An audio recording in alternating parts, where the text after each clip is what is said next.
truths to be self-evident. That all men are created equal. As a member of Congress, I get to have a lot of really interesting people in the office. Experts on what they're talking about. This is the podcast. For insights into the issues. China, bioterrorism, Medicare for all. In-depth discussions. Breaking it down into simple terms. We hold these truths. We hold these truths. With Dan Crenshaw. The Eagle has landed. Ladies and gentlemen, welcome back to one of the greatest podcasts ever. I was going to say greatest, but our guest today may have an even greater one. And I don't say that about many of my guests. This guest is a bit of an intellectual hero of mine, Dr. Jordan B Peterson. Jordan, thank you so much for being on. Thanks very much for the invitation. I'm looking forward to it. Well, I had the honor of interviewing with your daughter, Michaela, at some point last year. That was a lot of fun. And I've been really hoping we could do this. And here it is. So I actually, as we were prepping for this, came across a little bit more details in your bio, which even though I'm a longtime follower, some of these things I didn't really even know. And so if you don't mind, I just want to read through that real quick. Sometimes in a situation like this, I would say this guest needs no introduction. But let's do it a little bit of it, if you don't mind. So, it's Dr. fine. Jordan B. Peterson, a professor of psychology at University of Toronto, clinical psychologist, author of the best-selling books Beyond Order, 12 More Rules for Life, and the original 12 Rules for Life, An Antidote to Chaos. You raised and toughened in the frigid wastelands of northern Alberta. You have flown a hammerhead roll in a carbon fiber stunt plane. I'm not even sure what that means. Piloted a mahogany. I can tell you, it's quite the trick. So you're a pilot? No, it was my brother-in-law. He has a carbon fiber stunt plane, and the hammerhead roll, you orient the plane straight up until it stalls, and then it falls backwards on its tail and plummets straight down. Well, that sounds like fun. It's physically strenuous. I was up with him. I've been up with him a number of times, 45 minutes. And I think I slept immediately after for like 4 hours. So Really? We did a lot of different stunts. He's quite a good pilot, and it's an amazing plane. It'll flip around like this on its axis faster than an F-15 will roll. Wow. So it's an insomnia amazing cure. plane. Yeah, that's for sure. But you've also piloted a mahogany racing sailboat around Alcatraz Island. I've done that. I don't know about a mahogany racing sailboat, but I did. As soon as I got my bareboat captain's license, we sailed in San Francisco Bay, and it's amazing that we got back in just fine, because that's quite the place to sail. You've been a dishwasher, a gas jockey, a bartender, a short order cook, a beekeeper, an oil derrick bit retipper, plywood mill laborer, and railway line worker. Taught mythology to physicians, lawyers, and businessmen. Worked with all sorts of famous people. You've lectured across North America, Europe, and Australia. By far one of the most well-attended book tours that has ever been done. And look, all in all, just an amazing inspiration to millions. I think that's not an overstatement to say. And look, we're going to talk today about your new book, Beyond Order, 12 More Rules for Life. And how that relates to a lot of, I think, ongoing discussions and in our modern society and things I'm concerned with, the philosophy of governance. So this is really well, and I think it relates rather well, because a common theme in a lot of your writing is rules. I mean, it's in the namesake of your books. And then it seems like every time you're imparting a lesson, you always go back to this theme of rules. And a deeper question of how we derive these rules. You often use biblical references. I've done the same thing a lot in my own writing. And it seems that your success is rooted in identifying this need for a real discussion about rules as our society has become more secular, it's become more liberal, it's become more postmodern, a phrase you use a lot, in a place where old laws and rules and institutions are cast aside for no other reason than that they're just old. And why are rules so important to you? Why do you think that's happened? That trend towards discarding them just because they're traditional. And one thing you wrote about in chapter 1, you mentioned Freud. You often mention Freud, and you noted that the conversation about the id and the superego. And as I was reading your analysis of that, I guess my last part of this question is: has the id taken over the superego? Is that what is causing this sort of decay in traditionalism? Well, that's a lot of questions. The first thing I would say about that is that you don't want to think about everything. It's too much. You need a stable place to move from. And so those elements of your life that you can routinize and in some sense make into rules, habits and maxims, and that simplifies you. And then you can expend the energy you do have for creative exploration in those limited areas that you might be able to master. I mean, people don't like uncertainty. Not above a certain degree. It produces anxiety and destabilizes people. And so, everyone says they want freedom, but you want the sort of freedom that you have when you're playing a disciplined chess game. You're playing chess. You don't throw a basketball in the middle of the board.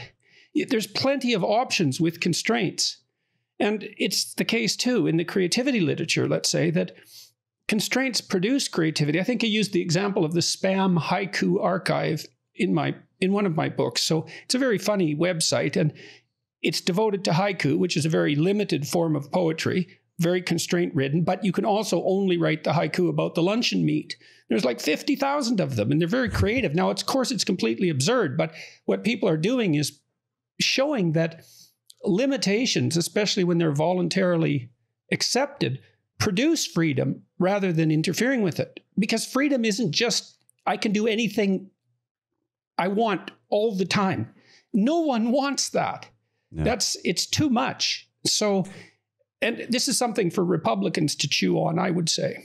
One of the things that I noted that was very, very interesting to me on my book tour was that every time I talked about the relationship between responsibility and meaning, and I was talking about the meaning that helps people endure their suffering, the audience would always go quiet.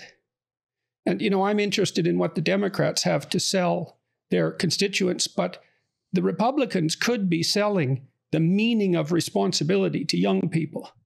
Well, it's like when we say the dignity of work. Yes, that's a variant of it. The Democrats often use work as, it's almost like a punishment to them. And they express this discontent that people even have to work on the very far end of the left spectrum. Yeah, well, they think of it as oppression and exploitation, and it's a funny way of thinking about things because people work to some degree so they don't starve. Now, that's a very negative way of looking at it, but much work, if not all, is also routine and socialization and commitment and meaning. I talked with a psychologist yesterday from North Dakota State who he studies meaning from an existential perspective, and he wrote an article in Newsweek criticizing the idea of universal basic income. Mm-hmm. And the reason he criticized it was because, well, he noted, for example, that one of the things that drives people to suicide is the idea that they're a functionless burden. And so imagine that you identify a segment of the population and you essentially say to them, we can't think of anything useful for you to do, but it would be annoying to watch you starve, so here's some money. I mean, I'm being very cynical about that, but it isn't obvious, especially that conscientious people would respond to that with anything but despair.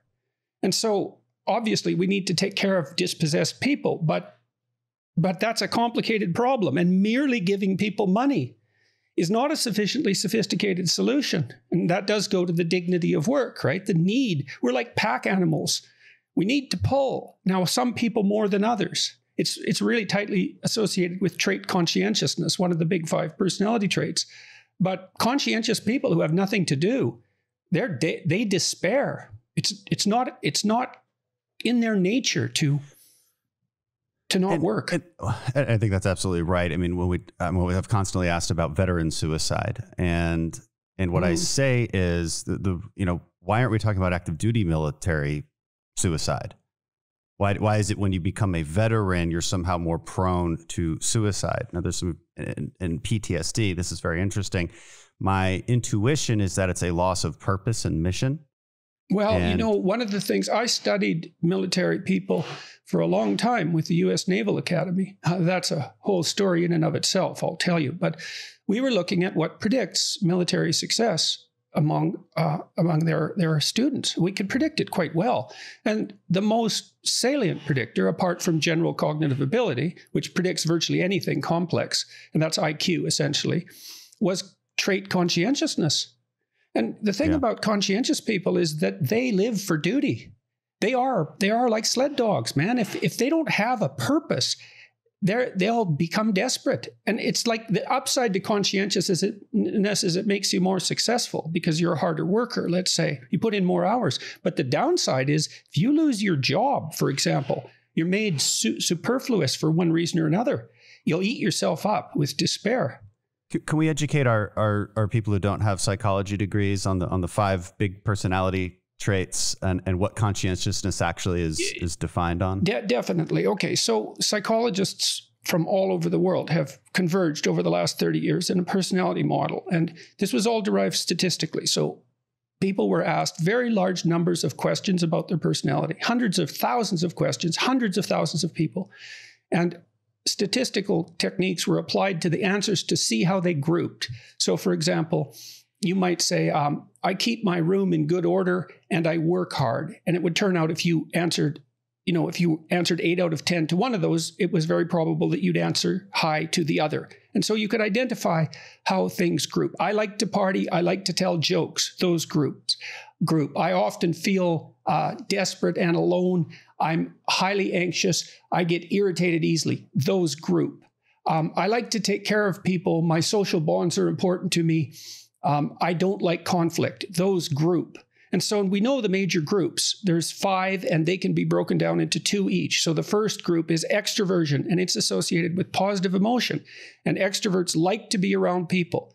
They're not warm and friendly. That's a different dimension. They're gregarious. Their basic environment is a social environment. Mm-hmm. They're enthusiastic. They tell jokes. They speak first. They're noisy. So I'm extroverted. And extroversion, it consists of assertiveness and enthusiasm.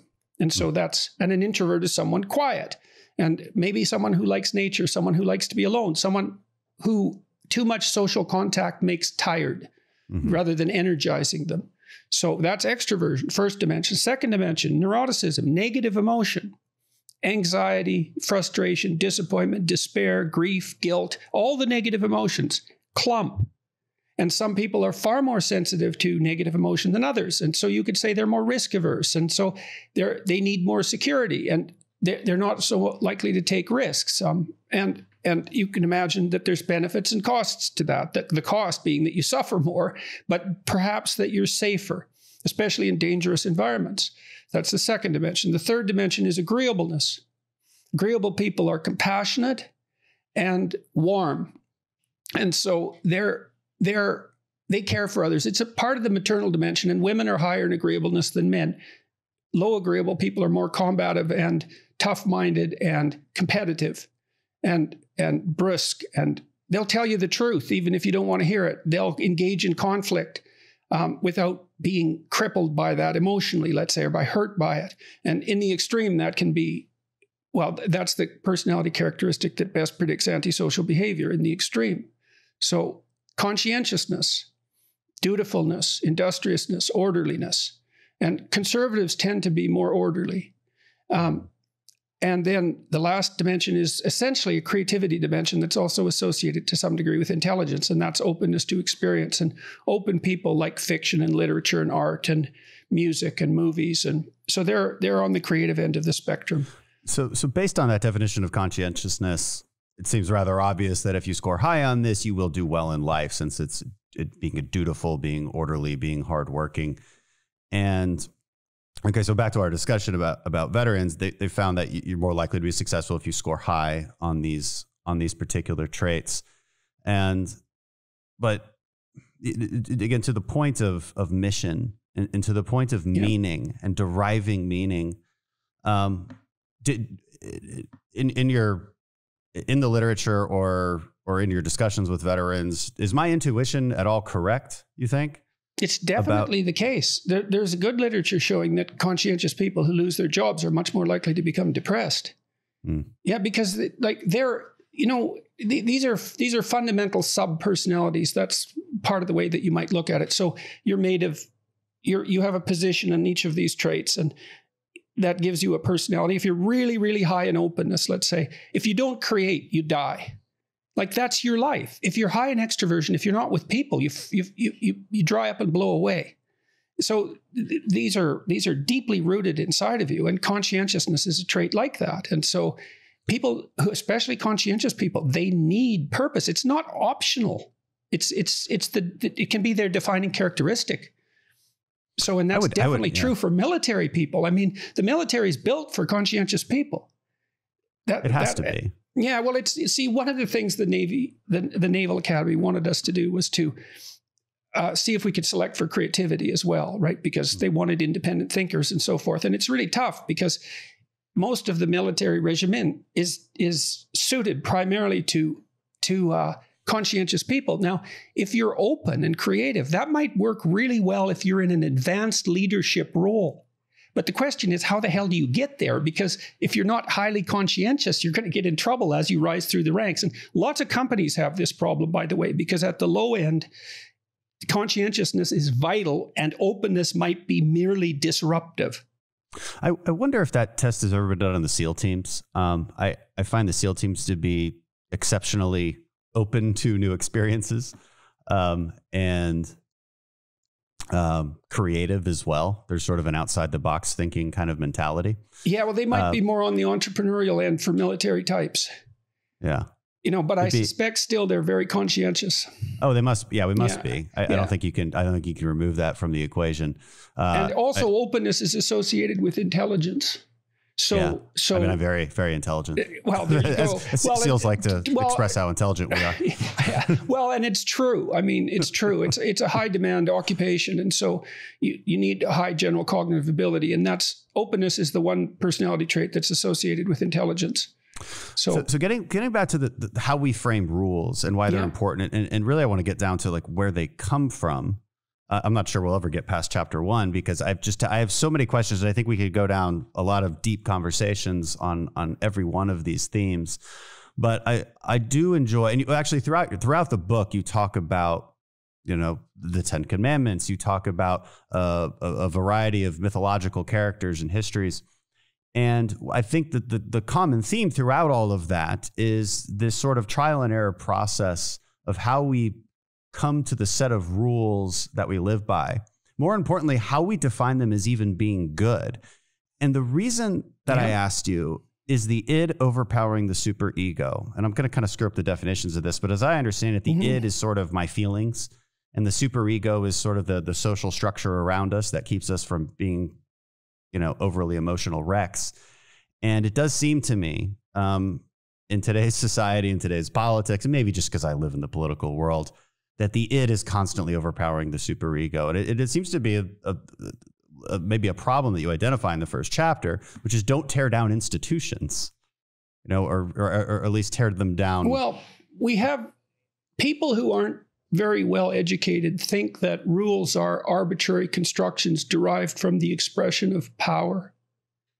And that's rarely true. In fact, it's not even true of chimpanzees. So I'll speak biologically. So I just finished a couple of books by Franz de Waal, who's been studying chimpanzees for decades. He's very smart. And, there's this popular idea that the top chimp is a tyrannical patriarch and that he rules by force. And that's perhaps even more true of chimpanzees than of human males, let's say. But it isn't true. The top male has to be very affiliative.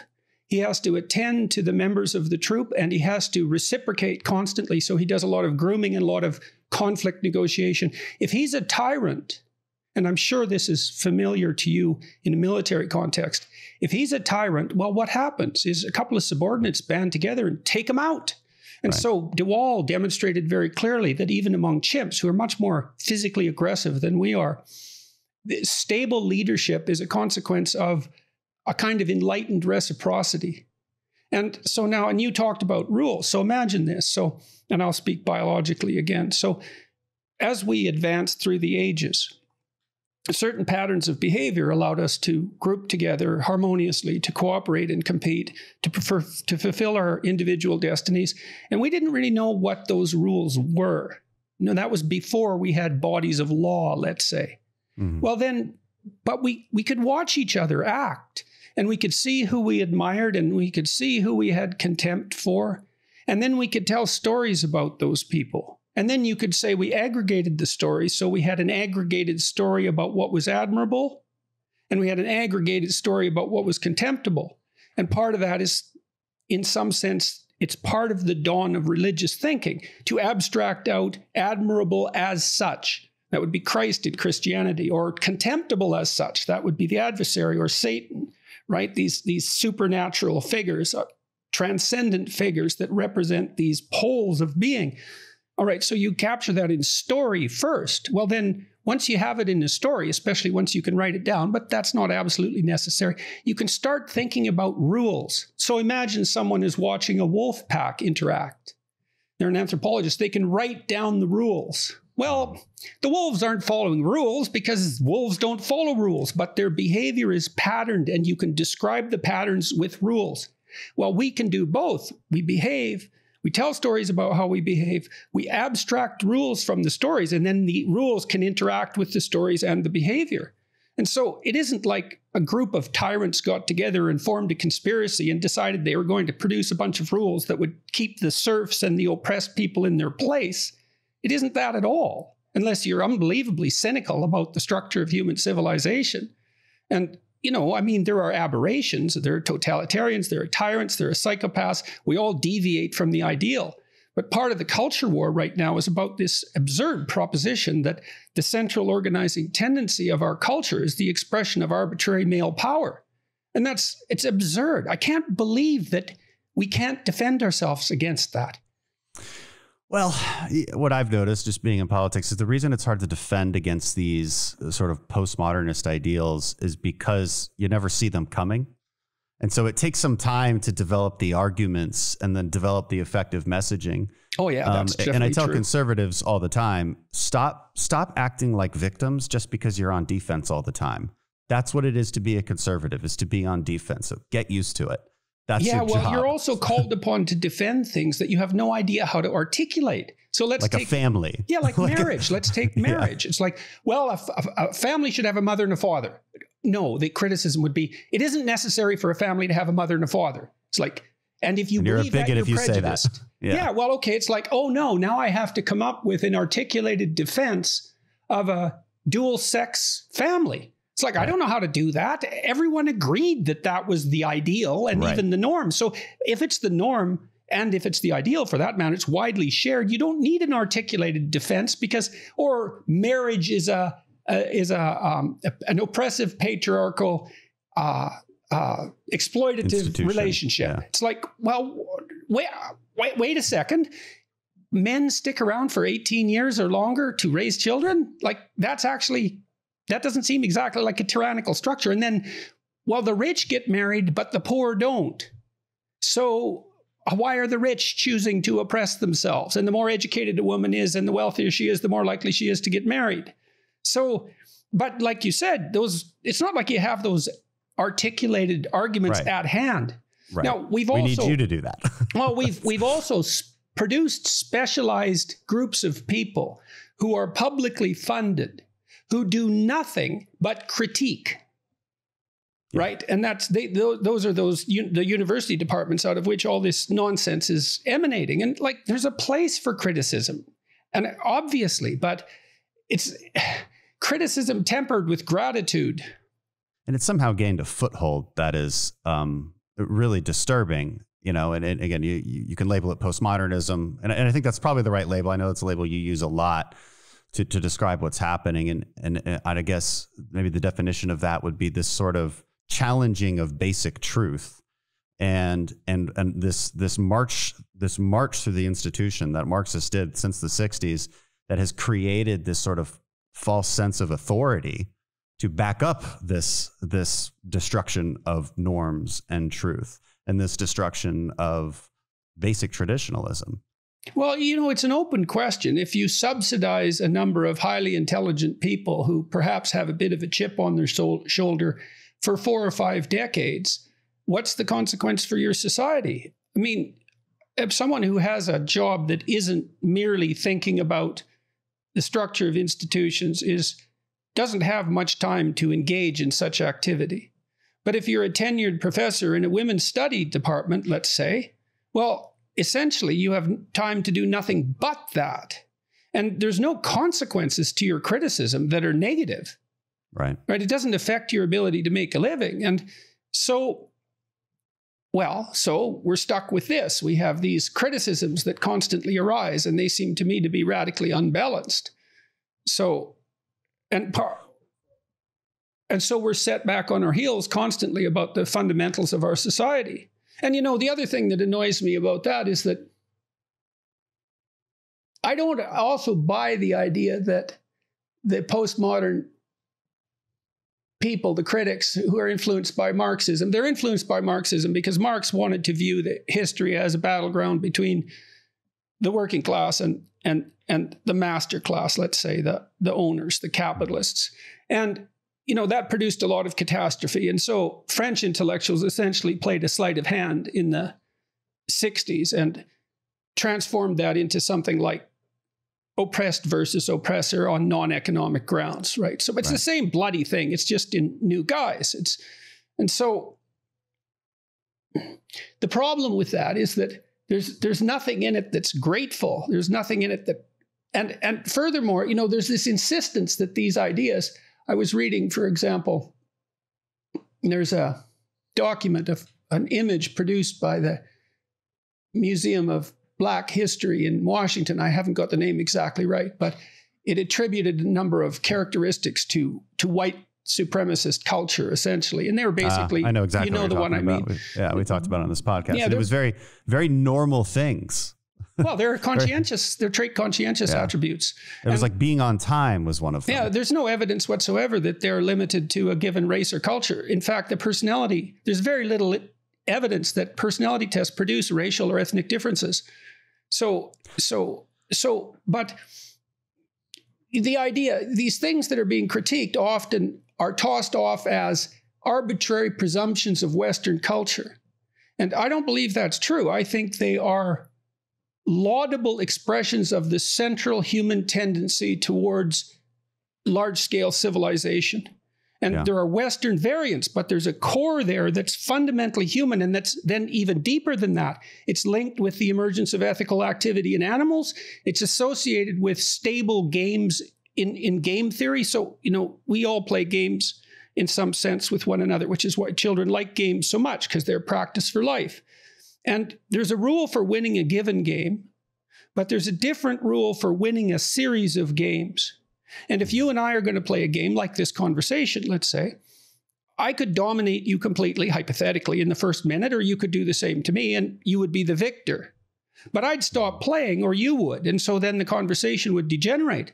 So we have to reciprocate enough to keep the spirit alive in order to maximize our participation in the game across time. This is critically important, this idea, because it's one of the reasons that a stable morality emerges in group interactions across time.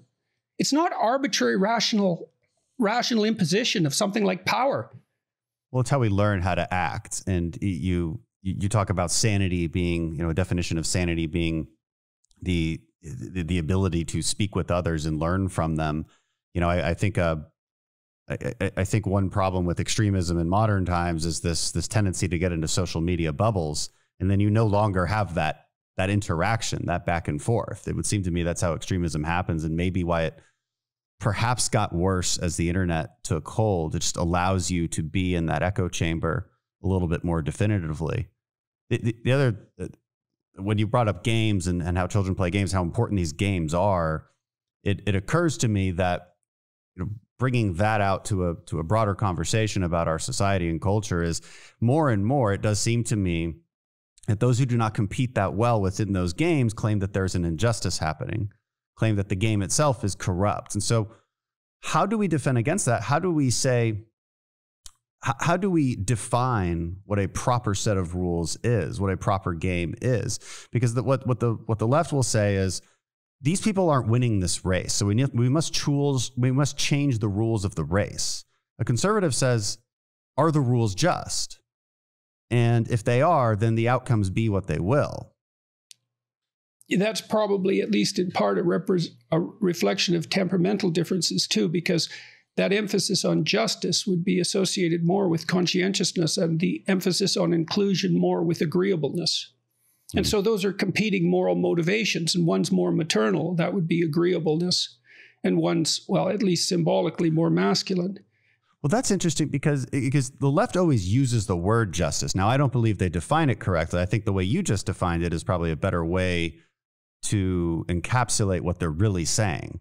Yeah, what they're really saying. Justice is blind and therefore impartial, but that isn't the kind of justice that social justice is pursuing. It's pursuing, well, it says what it's pursuing. It's pursuing something like equity, which essentially is equality of outcome, the presumption that if there are differences between groups in terms of any given hypothetically desirable outcome, that's an indication that the system is unjust. And it's actually a hard argument to counter, because without engaging in relatively sophisticated philosophical exchange, because on the face of it, it looks correct. If you accept the assumption that talent is randomly distributed, then and you see that outcomes aren't equal, then you think, well, perhaps the game is rigged. And that is one possibility. And I would counter that with, well, compared to what?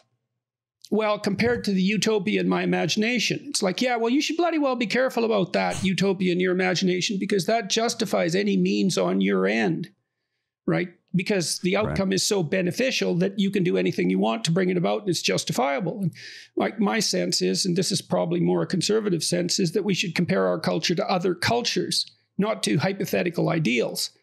And now it's hard again, because like we have a vision of an ideal culture, all of us do. And so.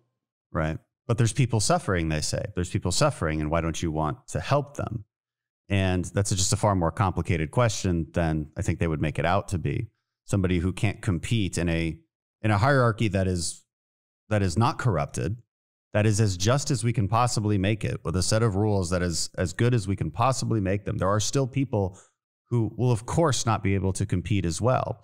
And yes, and it turns out that it's generally most people, because you don't get a linear distribution of competence in a just hierarchy. You get a Pareto distribution. So what happens, and Marx pointed this out, although he wasn't the only one, money tends to aggregate in the hands of fewer and fewer people. And now the thing is, those people change, but it's still the case that a tiny minority of people controls the vast proportion of the money. But it's the case in everything. Like a tiny number of people are stars in pro basketball or any pro league. A tiny number of recorders produce almost all the records. Almost no one who sings professionally makes money, but those who do make a tremendous amount. So you get these nonlinear accruals of value, and that also looks like an unjust system, and it's certainly troublesome. I mean, there were many societies that, they would redistribute income on a 7-year period, for example, because some people would get rich not so much at the expense of other people, but that would cause a certain degree of misery, and so there'd be radical redistribution once every 7 years to stop the probability of revolution. And that's the thing that conservatives have to contend with, is that because this distribution tends to be radically unequal, even in just systems. I mean, think of what happens when you play Monopoly. One person takes everything. That's what happens. Right. And it's basically a random game. But if you play a random game long enough between people, and there's a 0 point so people can fail, one person will eventually take everything. And physicists have studied the distribution of money, and they use physical equations to account for this. It's really a pronounced tendency. It's not merely a consequence of capitalism like Marx assumed. That understates the problem. But it's something that conservative types have to contend with, is you set up a just system. Your institutions are functional. They do what they're supposed to do, and they produce what's of value to other people. But the benefits accrue to a tiny minority. So what do you do about that? Well, you might say that's the best we can do. We can multiply the number of games, and that's a good solution, but it doesn't address the problem. And to the left, though, we never will, because to conservatives, we would say, well, we would have a safety net, and you would have some sort of safety net that doesn't hinder the necessity for incentives, because, taken to the logical extreme of Marxism, nobody would have any incentive to work. And that's been proven in history over and over and over again. It's proven with the UBI discussion. It's been proven here in America, where we're having problems with people going back to work because we've amplified their unemployment benefits. And so nobody can hire anyone. So it's very obvious that incentives matter quite a bit. And so the conservative would say, we're already out of balance. We've gone too far on this question. And the left would say we haven't gone nearly far enough. And I wonder if that balance will ever be struck, or if we just forever live in these different dichotomies. It won't be struck. It's necessary for that conversation to continue forever, because you can't get it right. Right? Because you're trying to optimize two contradictory things at the same time. They're in tension. And the reason that I'm an advocate for free speech above all, let's say, is because the conversation about how to balance those competing values is what keeps them balanced. There's no permanent solution. Yeah, and I agree with that. I think it never changes. And, it's in the Thomas Sowell version of the unconstrained versus the constrained vision. That's my favorite way of describing the two dispositions between and I think one represents the left, the unconstrained vision, this sort of belief that government and a centralized authority can truly be trusted to continue to solve problems and to continue to build towards utopia. And the constrained vision having, I think, a much more realistic view of what is possible, and the necessity for a set of incentive structures that optimize society to the maximal degree. And that doesn't mean perfection. So I would consider myself of the constrained vision sort. I think these dispositions are innate. I think they manifest in modern political discussions as the left and the right, but I don't think they ever go away. No, I don't think they can ever go away, because the environment keeps switching on us, transforming and changing. And so we're faced with the necessity of keeping up. Well, one of the things you say is like the need for this balance, whether you call it chaos versus order, whether you call it, the creative types versus the institutional types, the left versus the right, the need for balance. I tend to agree with that. I often say, look, we have to listen to what liberals are saying. Sometimes they point out things that we should also want, like access to healthcare, like a cleaner environment.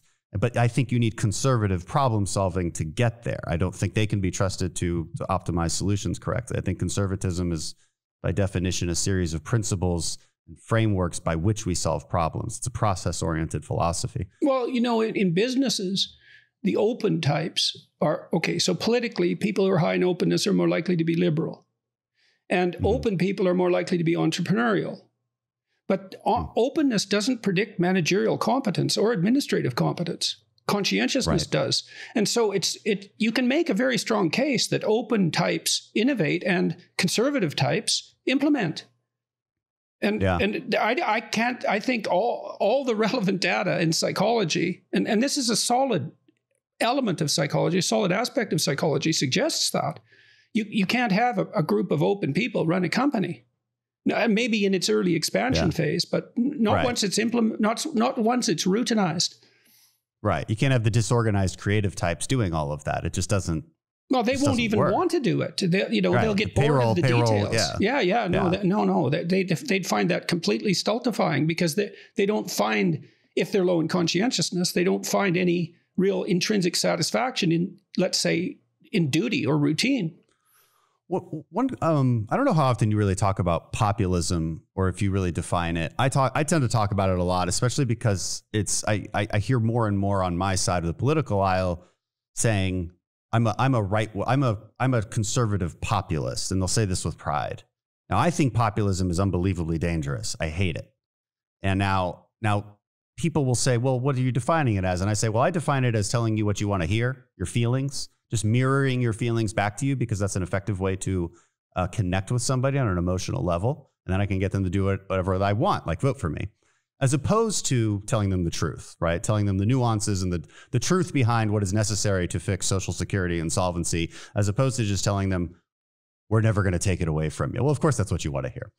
But so that's populism as I define it. Too many others, I think, define it as, doing what's right for the people instead of the politicians and the lobbyists. Now, to me, that just sounds like platitudes. I don't think it means anything. You might make a distinction between telling people what they want to hear as populism and listening to people as something appropriate for a leader.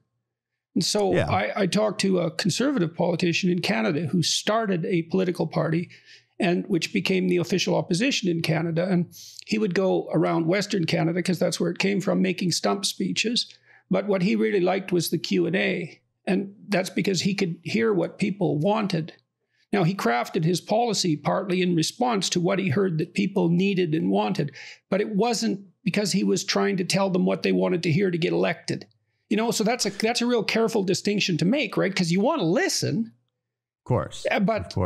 But that's not the same. See, I think one of the things that Hitler did, for example, if you want to consider him a populist, at the absolute extreme, I've studied his behavior and his success, let's say, trying to account for it. And Hitler was extremely good at tailoring what he said and his emotional responses to the crowd. And so he allowed his voice to become, well, this is a psychoanalytic idea, but he allowed his voice to become the articulated mouthpiece of the unconscious of the crowd. And it isn't obvious that you want the unconscious of a crowd in control, right? There's a lot of dark things down there that wouldn't find their expression, in normal day-to-day civilized behavior. So that's a real danger. How you balance that with actually listening to your constituents, well, I suppose that depends on your intrinsic ethics, right? You said, well, you want to have a commitment to the truth. Well, to your point, it's important to define populism. And the reason I brought it up in this context and of your writings is because it does appear to me that the populism as I defined it, okay, going and doing town halls and listening to constituents, something we all do all the time. I certainly want to define it that way. I define it more as the way I see a lot of people currently defining it, which is like just simply doing what's popular. Well, writing everybody $2,000 checks as stimulus payments is, of course, popular. It's very easy to take a poll and get a 65, 75%, approval rating for that. It doesn't mean it's good. It doesn't mean it's based in truly good policy or that it's even defensible. Yeah, well, it's like popular. Ruling by referendum. Imagine that every single policy decision was put to a referendum. I mean, we've had referendum on separatism, for example, in Canada. And of course, there's a referendum on Brexit in the UK. And now Scottish independence is, the Scots are pursuing the same pathway. I mean, there's some utility in having people who have some specialized knowledge be intermediaries between people and policy. Yeah. And you hear it in politics, you hear it all the time. And in political science, you would ask, look, are you a delegate or are you a trustee? And the answer is you might be a mix of both. It kind of depends on the issue.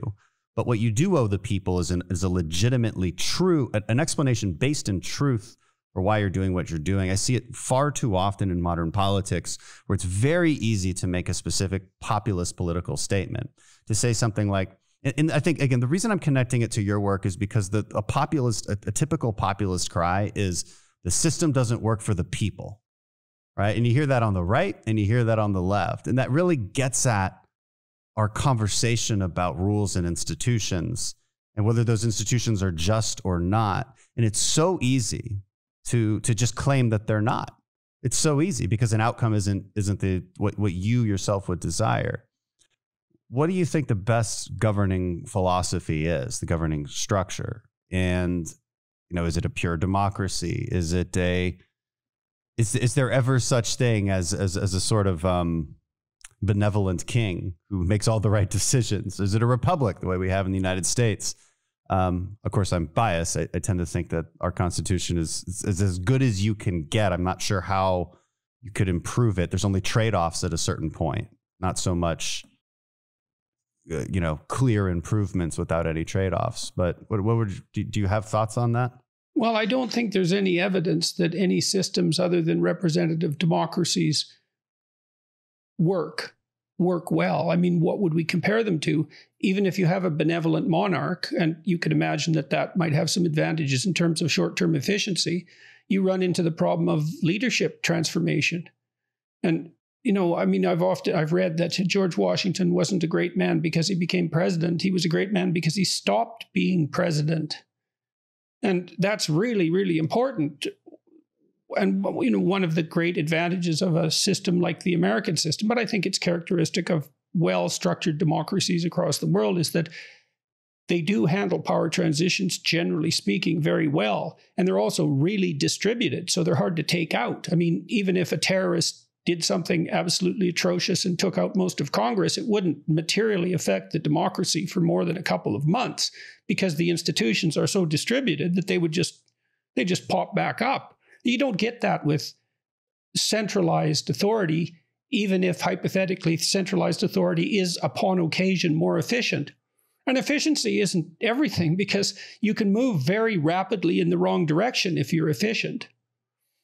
And people ask that all the time. Why can't you guys go up there and get things done? Just do what makes sense. And I say, well, you know, what makes sense is a vastly different question and answer for every single group of people, every single individual, for starters. And when discussing complex issues, what makes sense is nuanced and yes, and it needs to be subject to argument, because there isn't any difference between argument and thinking. You know, there's two elements to thinking, right? You ask yourself a question in some sense and you get an answer. And so that's a revelatory element of thinking. But then there's the discursive element. You take that idea that has appeared to you and you subject it to argument internally. And we do the same thing with political discussion, and we don't know a better way to move forward than that. And I would agree with that. And it gets back to everything gets back to this sort of set of rules that we live by, and argumentation, and what is seen as a good argument versus bad argument, what is seen as truly critical thinking versus just the opposite of that, whatever that might be. And what scares me about modern times is the normalization of the opposite of critical thinking.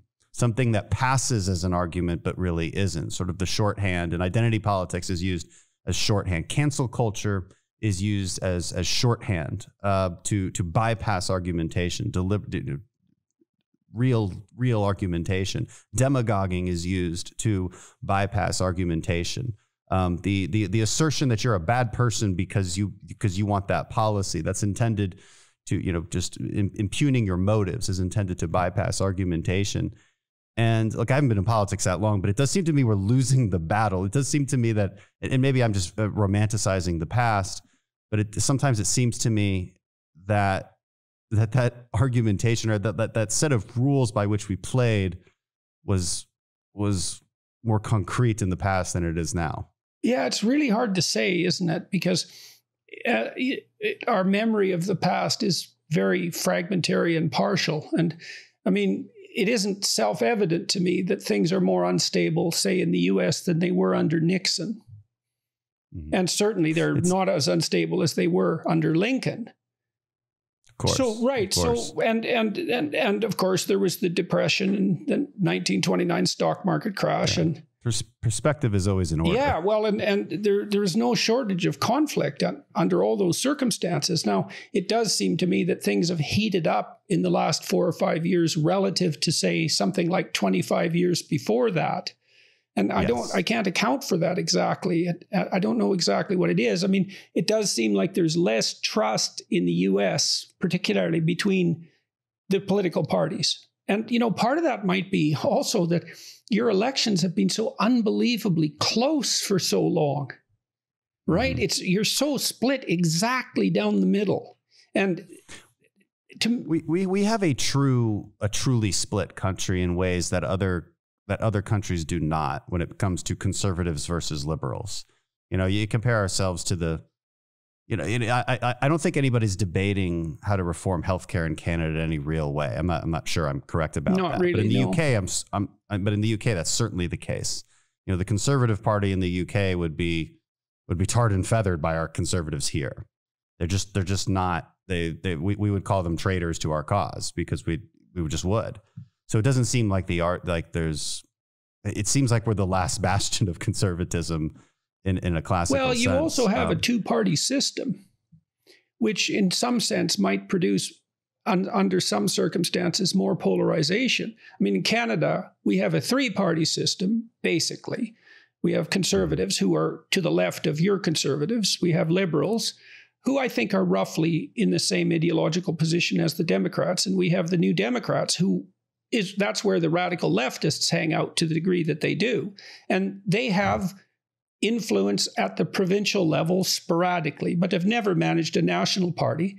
But the voice is there, but it's sort of partitioned off in some sense, right? Because it's rare that they have direct federal governmental influence of any massive sort. And so they can generate all sorts of utopian ideas, some of which have some utility, some of which are then adopted by more centrist parties.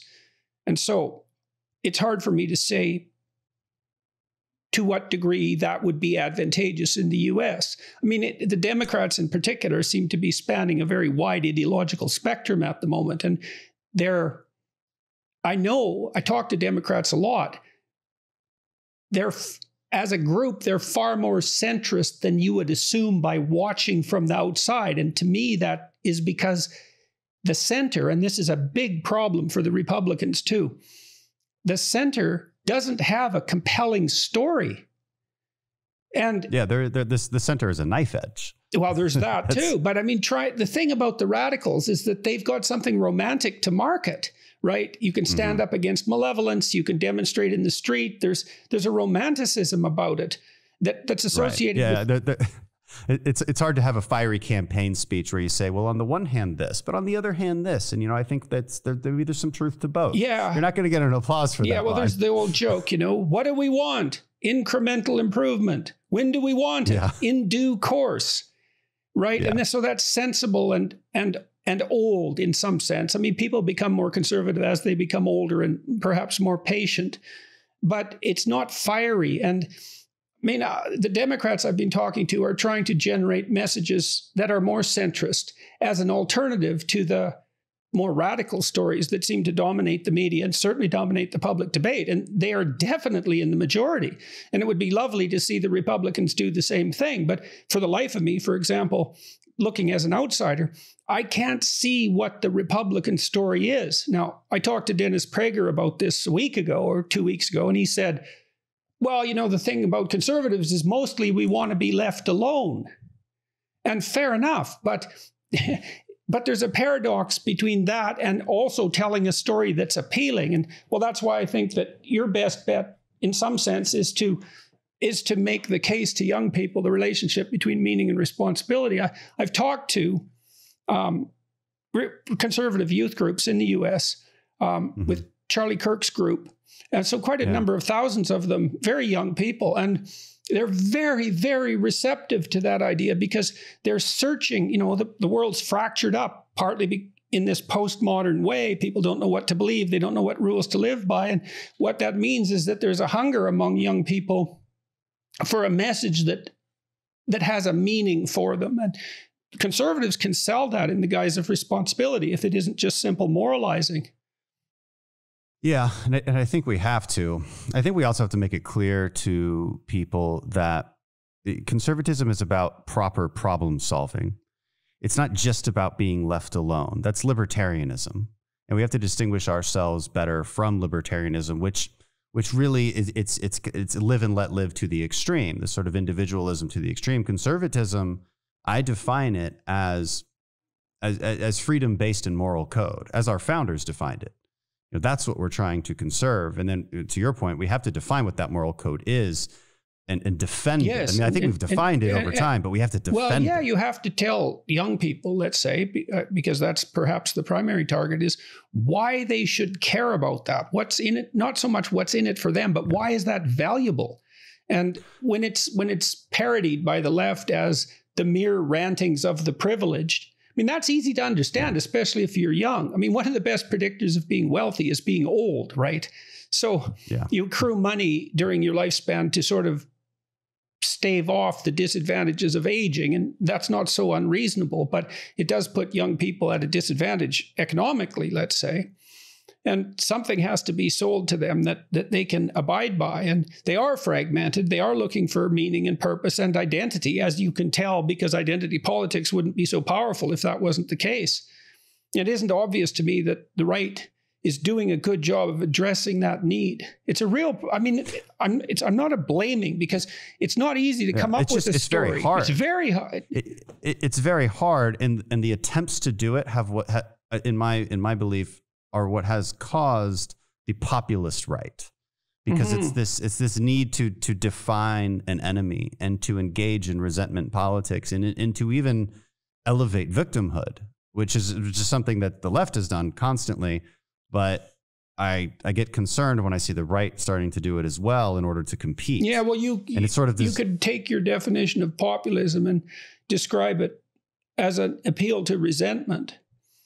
Yeah, and that's really 100%. Dangerous. Like, I don't know of any emotion that's more dangerous than resentment. It's really a dangerous emotion. Yeah. Well, and you do see that on the right and the left. And once you're resentful, you see yourself as an unfairly targeted victim. And then you look for a perpetrator. And then you look for someone to go after. And that's a very bad road to walk down.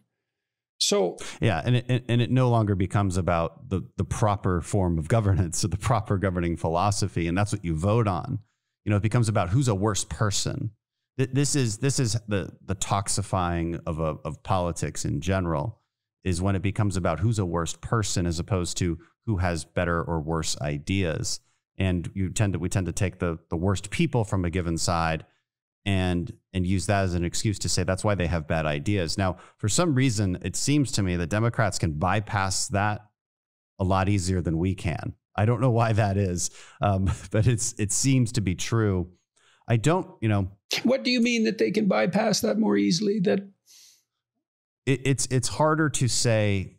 It's harder for conservatives to make an argument that their ideas are bad because their motivations might be bad, or they have some scandal. Yeah, well, maybe it's because the Democrats claim that their motivations are in some sense altruistic and devoted to to the group rather than the individual. And that's an easy argument to swallow at the face of it, because it's easy to identify what's for the individual with what's selfish, even though that's not a very sophisticated way of looking at it. But it's a simple way of looking at it. I think they're rhetorically much more skilled, and I think they've been at this longer. When I talk to conservative groups, I say, look, we've got to get used to being activists again. The left has a long history of it. There's they wrote the 12 rules for radicals, decades ago. The labor unions have long been organizers. They're very good at this. Conservatives are not. Right? We are not march on the street types of people. Again, the battle cry is, what do we want? Incremental change. I mean, it's so it's trying to now, and I think a lot of people are woken up to this, to become proper activists. Now, I think a lot of people take that and mean we need to scream and yell as loud as we can.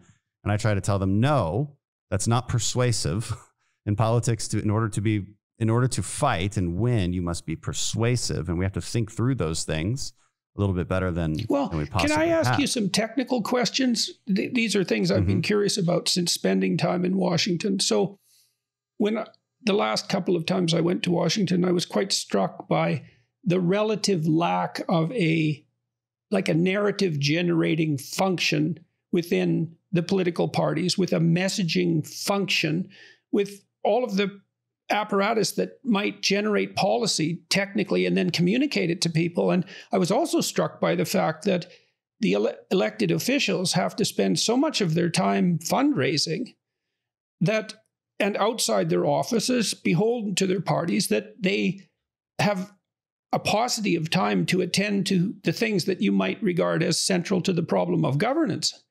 And so some of this looks to me like a technical problem. What do the Republicans have at the party level for a policy and communication generating function, like technically speaking? I mean, you're using YouTube, you're doing that on your own.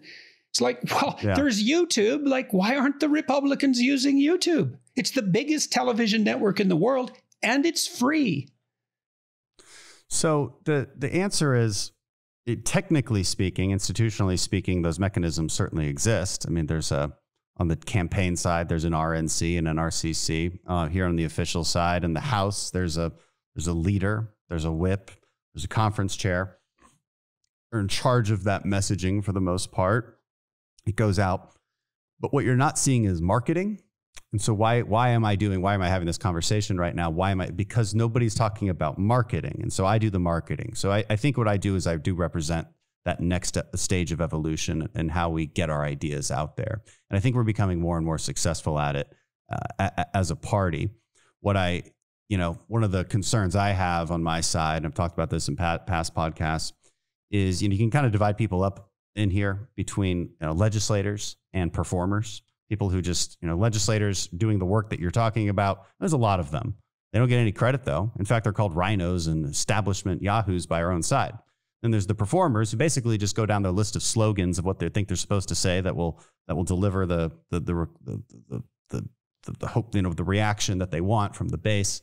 And they go on TV and they say it, and they can fundraise off of that rather well. Yeah, they're the enthusiastic. Sure. That's a temperamental difference too. The conscientious strugglers are in the back doing all the work, but you have to do the work, and you have to show people that you're doing the work.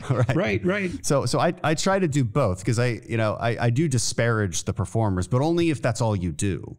And so you have to be both. I mean, I jump out of airplanes for my campaign commercials. Clearly, I like to do some sort of performance, but you have to do both, because you have to bring people in. You also have to connect with them, but then you owe them a sophisticated argument. That's why I do the podcast, because I owe my audience a sophisticated argument that I can actually dive into. And we have experts on all sorts of subjects. And so, but the other thing I'll say about your question is there's the grand myth of the establishment in Washington. Everybody always talks about it, the establishment and all the, the swamp and all this, and everybody's going to go clean out the swamp. And they never seem to. You know why? Because there is no establishment. If there was, then you wouldn't have this problem of what seems to be a lack of coherent messaging, or even an ability to exclude people from the party who are embarrassing us. And there's a number of them that I would like to exclude, but we don't seem able to. Why? Because it's not that the parties are so strong; it's that they're not strong enough. Right. Yeah. Well, that's exactly what I observed, and from an outsider, I mean, I've been talking to some Democrats about infrastructure development ideas, for example, which seemed to me a hell of a lot better than playing identity politics if you had to make a choice. But it's... Oh, don't worry. They play identity politics with infrastructure. Oh, yes, of course. And everything gets contaminated with everything. And so that's part of the reason why the debate has to continue constantly, right? So that things get pared down to something that's appropriate. But I do struggle at the moment to understand what it is that the Republicans are offering to people as an alternative vision. And so what do you see as what's being offered? How would you formulate it in a manner that would capture people's imagination? Well, it depends on the issue, because I do need to define it within every issue. But I think in philosophical terms, I say you're a Republican because you believe that the primary purpose of government is to protect your natural rights, life, liberty, and the pursuit of happiness. So you start with that basic truth. That's very important. And you start with three pillars: culture, the political institutions, and the economy. And when it comes to the culture, it's a foundation in personal responsibility. Everything is derived from personal responsibility and the meaning that you get from that. Everything. Now, I would actually go a step deeper, and I would say it's fortitude is underneath that, because you can't be responsible if you're not mentally and physically tough. So if somebody asks me what the number one crisis is in the world, it's a lack of fortitude. And then very closely related to that is a lack of personal responsibility, which is, I would assume, would be your answer to that question. But I don't want to make assumptions about you. And so that's on the cultural side. I would add a lot of other things to the cultural pillars. I wouldn't formulate it as a lack. That's the thing. I think that's what's made me able to talk about responsibility without getting a backlash, is that I more or less offer it as an adventure. And that's a real crucial difference, because when it's a lack, then that points to a deficit. But if it's an adventure, it's a call to action. And there's a statement of faith there. Well, it's tricky, and because I've really thought about this a lot, because I think, well, why are people responding positively when I talk about responsibility, when there's been no shortage of people in their lives lecturing them or hectoring them about responsibility. And I think it is because I'm framing it as an adventure, or because I regard it as an adventure, because I'm not merely framing it. It's not manipulative. I'm trying to say what I believe to be the case. And that's different than, you should act properly. It's like, well, if you adopt responsibility, then you find meaning, and that can sustain you in your life better than anything else, better than the pursuit of happiness, better than anything else. It'll fortify your relationships. It'll make you successful, all of those things. But it's the adventure of your life. And everyone. Well, I've had exposure to lots of audiences. It's a message that isn't being delivered well, as far as I can tell. And so that's partly why it seems to stop people cold. And it is what I think the conservatives have to offer, is that adventure of personal responsibility. Exactly. And it follows quite nicely into, we are for the free market. The left is basically not. Now, moderate Democrats might be, but I would argue that every single thing they vote for is an attack on that in every single way. So, thus is the honest and necessary debate between how much do you regulate and how much do you not. Just because one regulation is good doesn't mean that 10 more will be. So that's sort of our argument. So you know best what to do with your money. You know best what to do with your business, and in the nature of competition, things won't be perfect. But if we also have a set of rules that prevent someone from infringing on the rights of others. See, conservatives also define rights in the negative sense, meaning I can't infringe on your life, liberty, and property. That's how we define it. I do think the left tends to define it as positive rights, meaning I'm owed something by you. Maybe through your taxation, I am owed a visit to a doctor. Now, we don't think that's a right. Now, it might be a service that is worth providing. That's how I feel about healthcare, for instance. But in Canada, they call it a right. Well, it's only a right on paper. You can't possibly conscript a doctor's services to make them do something for somebody. And that's actually how it plays out in practice with long wait lines. And so, what do conservatives provide is a more sensible approach to problem solving. And I think the libertarian side of conservatism will get trapped in this non-answer to these questions of like, well, they'll always have an excuse not to do something. And that's not necessarily what it is to be a conservative. Now, if it was a voter asking me that question, I would say, what do you care about? What do you care about? Because I can go on every single issue. And now they probably won't say infrastructure. People will say that's an important thing for our country to do, but they probably won't say that. What they'll probably say, if they're a moderate voter, I care about the environment, I care about healthcare. And I say, okay, environment. Well, I'm a rational environmentalist. I'm not a radical environmentalist. That's the first thing. What does that mean? It means I think we do have I think, first of all, the world's not going to end in 12 years. It's not even going to end in 100 years. It doesn't mean climate change doesn't have some amount of cost. And it doesn't mean we couldn't mitigate that cost in some ways. But you might do so by, first of all, preparing for it the way we have been doing for 100 years, and also investing in energy that is both reliable and clean, like nuclear. I always joke, it'd be really funny if we had this rock and we just like heated it up in a reactor and then it provided clean energy for 25 years. So, I think we win that debate rather quickly, to be honest. Healthcare's the conservatives have not done so well on, but fundamentally what I tell them is, look, you have to look at healthcare the way you look at food.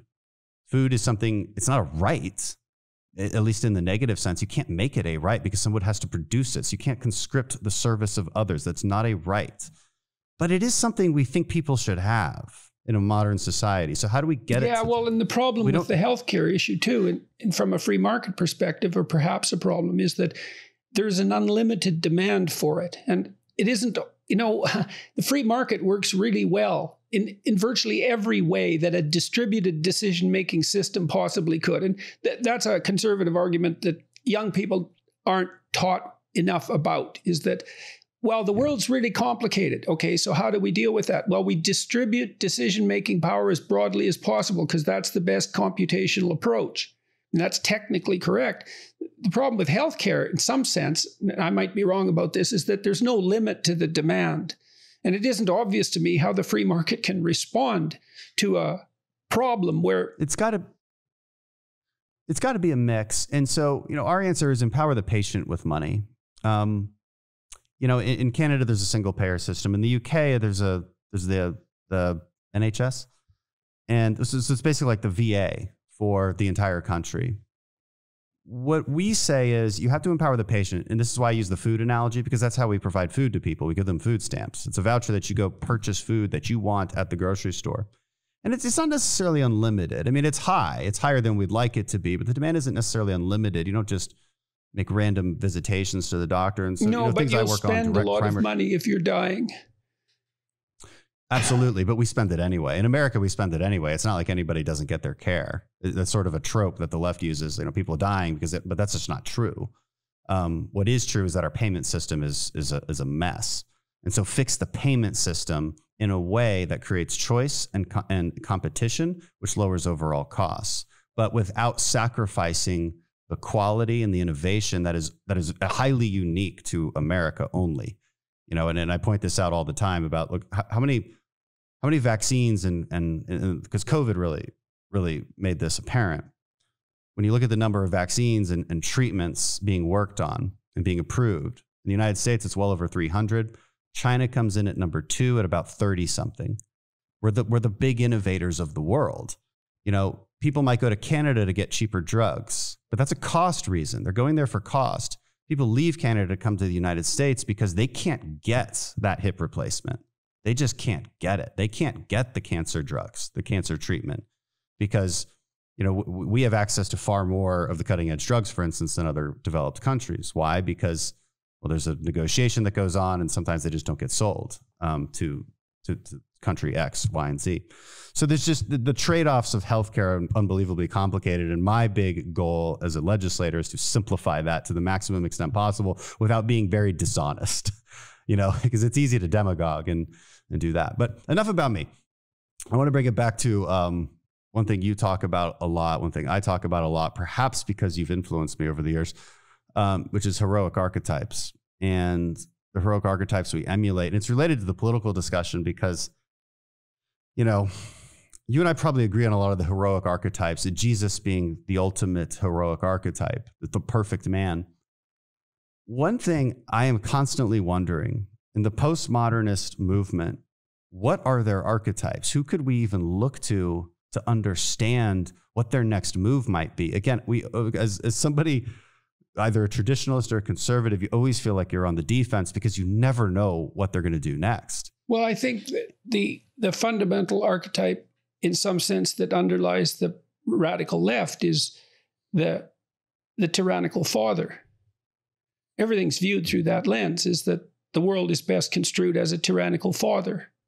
And so their heroism is the rebellion against the tyrannical father. And it's a powerful archetype because there's an element of truth in it, because every system is insufficient and arbitrary to some degree.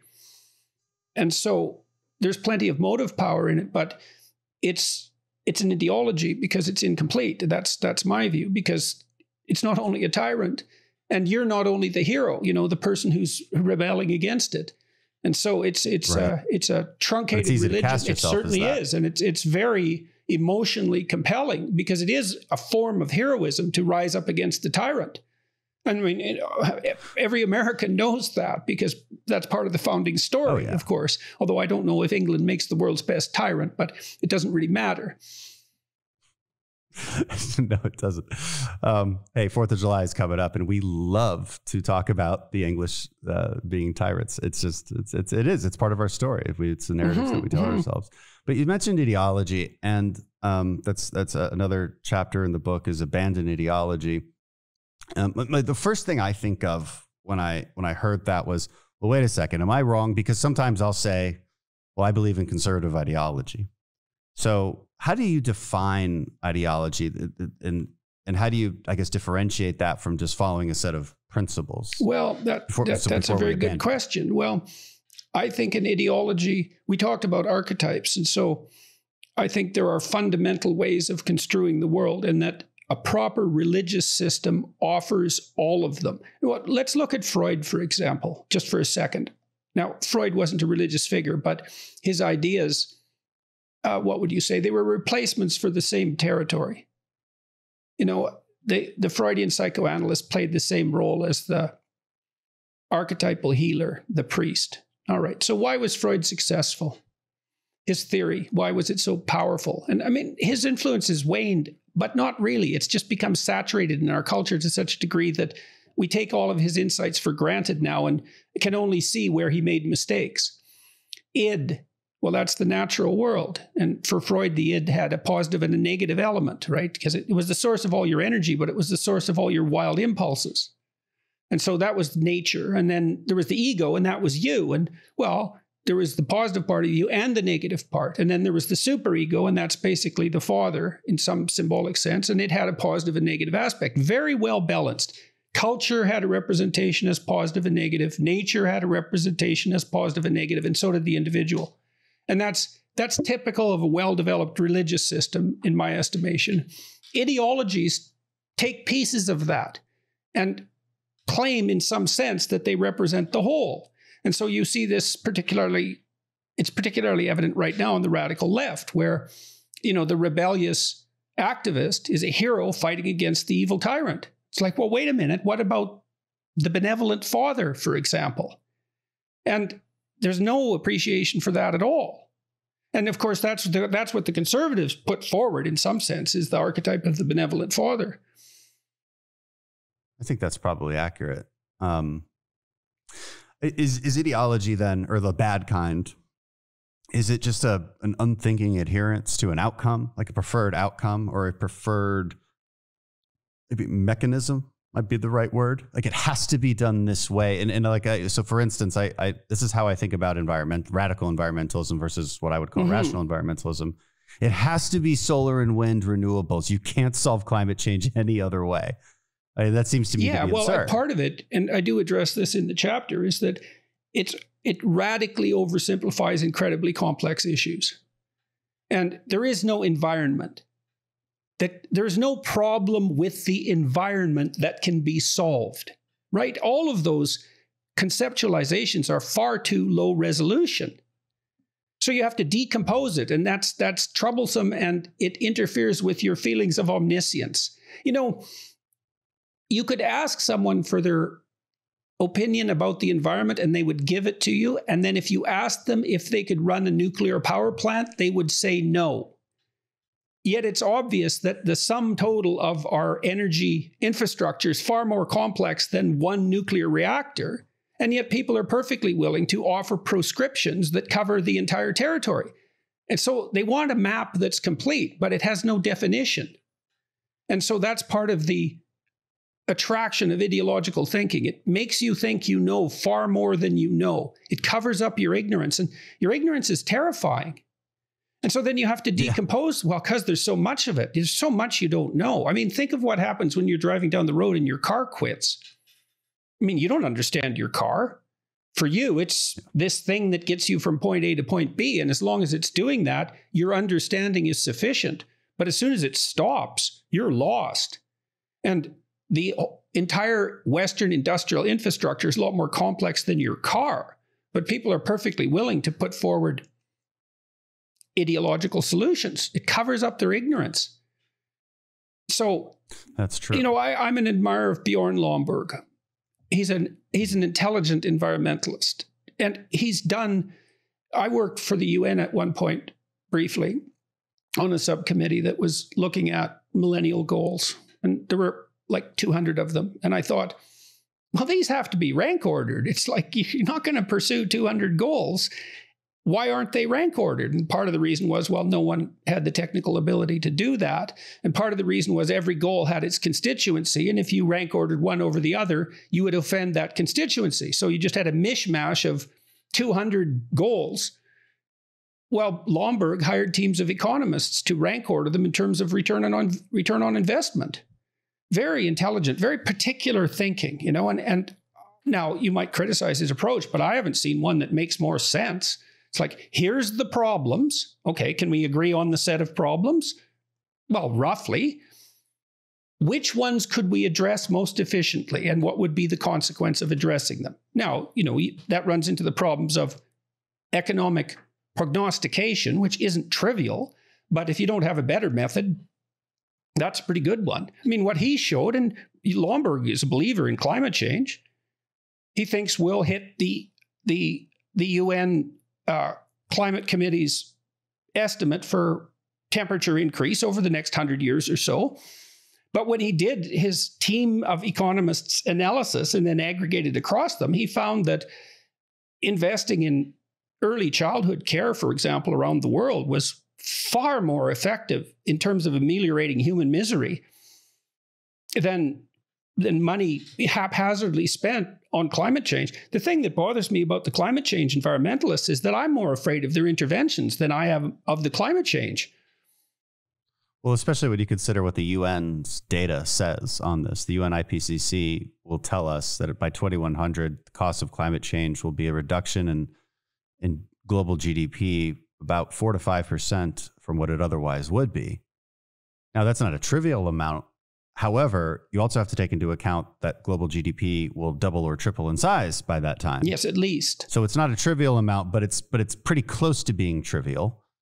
And it's pretty close to being extremely underwhelming. This is another point Jordan Lomberg makes all the time. Very underwhelming when compared to all sorts of other issues. Yeah, well, it's the difficulty of considering all those other issues, isn't it? Like you read Lomberg and you think, well, wait a minute, if you're part of the radical left, why wouldn't you be radically in favor of providing cheap services to poor children around the world?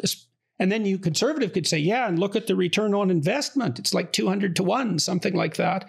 Far outweighs anything else that, well, Lomberg's team could come up with. And so then you wonder, well, what's driving this exactly? And there's a kind of anti-humanism that's characteristic of extreme environmentalism that's driven archetypally as well, because the environmentalist story is evil human being, so that's the adversary at the individual level, corrupt culture, that's the negative father, raping Mother Nature, the benevolent feminine.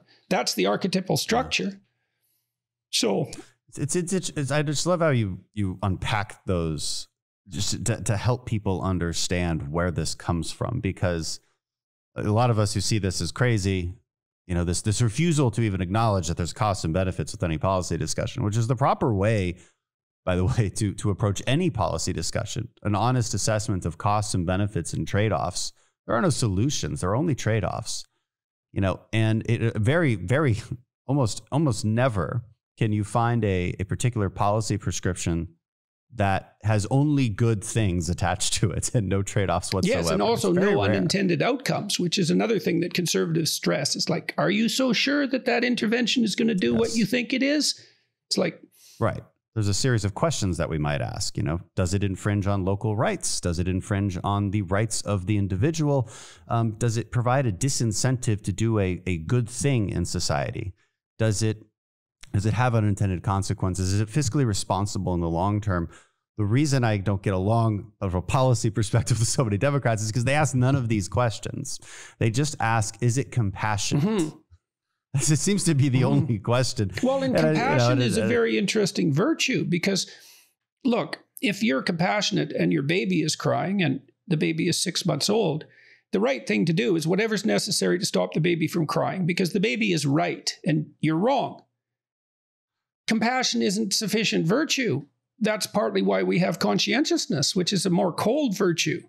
It's like, well, it might be compassionate now, but what makes you think, even with infants, the problem arises. It's like, well, you don't want to treat your 3-year-old like he or she is 6 months old, right? You want to start fostering their independence because you're looking at more than immediate suffering. You're looking at the stable structure of their existence across time, and conscientiousness in some sense is better positioned to do that. Yeah, this default to compassion is, well, it's a problem. And we have a hard time articulating the right answer to that in a way that doesn't make you sound like an uncaring, uncompassionate person. And it's like it's a rhetorical trick. You know, when somebody hits back at you if you disagree on a policy with, but don't you care about the people who need help? And now the technical answer is, well, yes, I do, but you have to do the A, B, and C. And by the time you're explaining, you've already lost the argument because it's an inherently emotional argument. You might be right from a pragmatic point of view, but you don't sound compassionate. You don't want to spend the money on the new program. You know, and the program might be for the puppies, and who doesn't love puppies? Right. And how could you be against that? Right. You know, and you might be against it because you don't think the program will have a good bang for its buck, or that it'll be, or in the long run, we'll continue to amass more funding and really not be as effective. It doesn't matter. You're already explaining and you've lost the argument. So I don't even know. I don't know if you've encountered that. Yes, it's unbelievably powerful. It's a very, very powerful problem, this default to compassion. It's a very big problem. And going back to what you talked about before on ideology and how the great religions have created a structure that is, I don't know what the right, that is very well done, I suppose. It's the perfect structure to think about. It's complete. Why is it so easy despite that, why is it so easy for so many in the modern society to just dismiss the truths of religion and attack it so viciously? Well, I think it's partly because we're not sure exactly what it is. You know, an atheist will assume that the statement, I believe in God, is akin to, I believe that a table is real.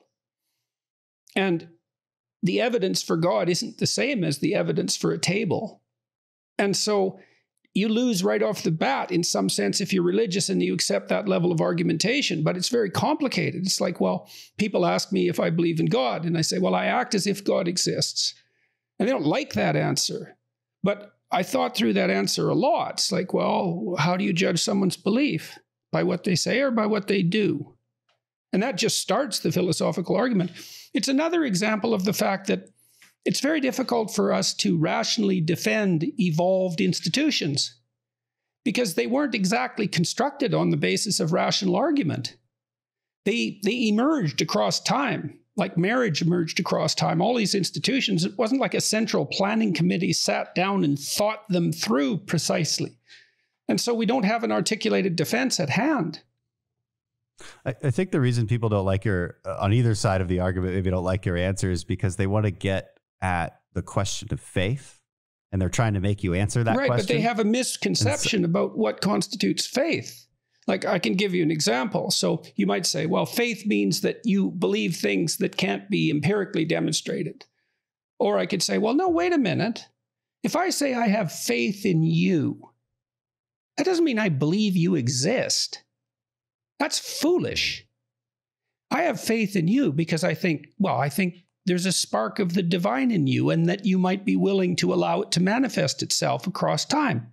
I'm willing to take a risk on you in the belief that taking that risk would increase the probability that that manifestation would take place. I have faith in my fellow man, let's say, and that's an act of courage, and that's faith. It's like, well, why? Look at how vicious and vindictive people are. Yeah, so there's plenty of evidence for that, but I've decided that I'm not going to consider that evidence crucial. Partly because I believe that if you meet someone with open arms, let's say, you radically increase the probability that the best in them will emerge. That's faith. So people they have a misapprehension about what constitutes faith. And I can understand that, because religious fundamentalists are set on edge by rational critique, scientific critique, and the scientists come at them hard. You really think the world is 5,000 years old? It's like, they don't know what to say. Yes, because the Bible says that. Well, not really. One person who interpreted the Bible made that case, but there are many interpretations that don't depend on that particular viewpoint, but that's beside the point. Yeah. It's like, that isn't the right level of argumentation, and it's so hard to get this right. And so it devolves into something like a competition between theories. And, one other question I'd have for you.